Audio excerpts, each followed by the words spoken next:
no hope, no confidence, no self-esteem. A lot of it's that. Get in with the wrong crowd and so on and so on. These young were all sitting around, perhaps some of the people who were involved in the rioting, who had probably been involved with gangs or goodness knows what. Their lives were a complete and utter mess.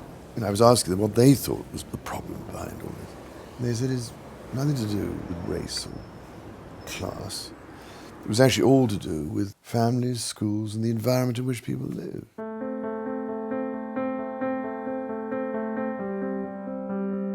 I was kind of drinking a lot and just hanging around with the wrong people, and this just came out of nowhere, really, and I thought, well, I can cook a wee bit, and I thought I'm going to go for this. It's helped my confidence in building it up again. I'm now in work. I'm just generally a more rounded person. I like to keep on with some work experience at Burnley Express and become a journalist, hopefully with the BBC or some really big companies.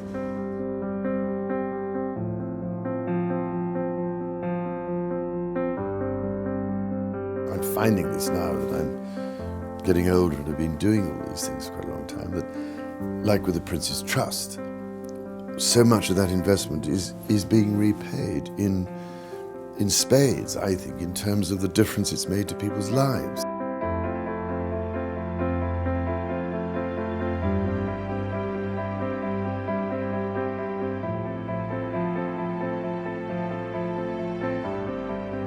Many communities in Britain have suffered for many, many years with generational unemployment.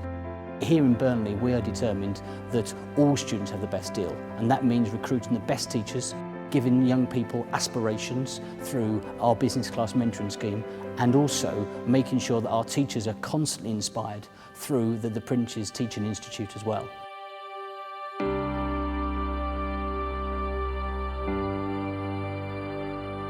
At the heart of any good lesson is a passionate teacher who really loves the subject that they're teaching, and that's what rubs off on the kids. And what we do at the PTI is to try and re-energise, reinvigorate and get to that passion by reconnecting teachers in order to go away and aim higher. It's incredibly satisfying. People do things that they enjoy better than things that they find boring. It completely revolutionised what we were doing as a department. It's reminded us why we became teachers in the first place.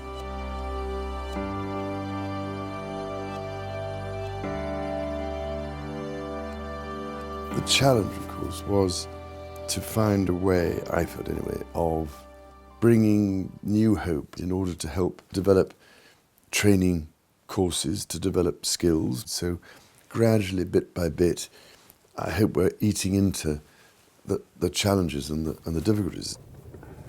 Dumfries House was built between 1754 and 1759. His Royal Highness has a vision for what he feels the estate should offer the local community.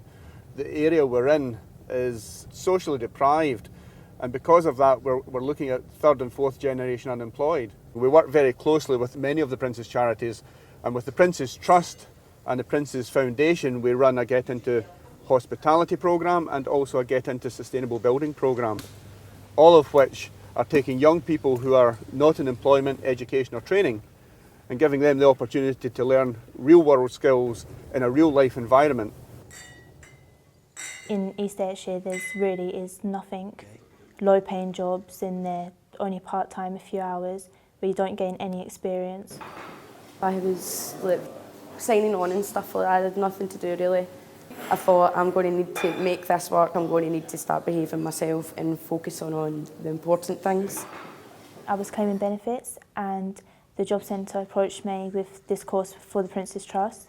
Only 12 got selected and luckily I was one of them. And I just stopped drinking, stopped hanging around with the idiots and started to behave myself really. To be honest, it's changed my life. I now, instead of not being bothered to get up every morning, I have a reason to get up. I've got money, I can go and do stuff. I'm looking forward to my future. I think it is going to help a lot of young people because look what it's done for myself. You never know, I could end up teaching people my skills later on in life if I get that good enough. Have you met the Prince yet? Not yet. And how do you feel about that? Quite nervous, but I'm excited though.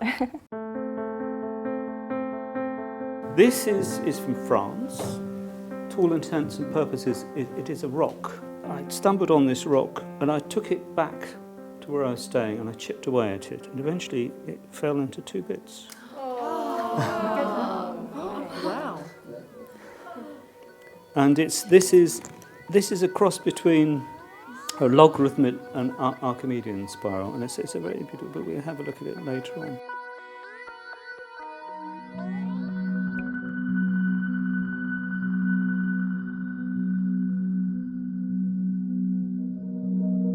I felt very strongly that it was vital to preserve this understanding and knowledge of traditional craftsmanship, traditional techniques, things that were based on thousands of years of accumulated experience.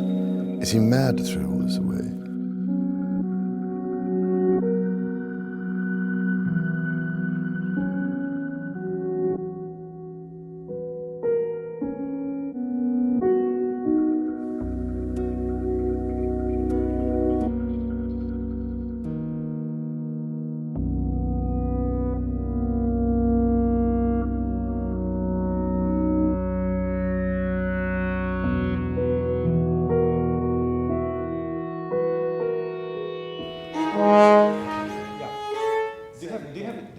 The purpose of the Princess Foundation for Children in the Arts is quite simple, really. It builds on that headline that you've probably heard many times now of transforming lives and building communities.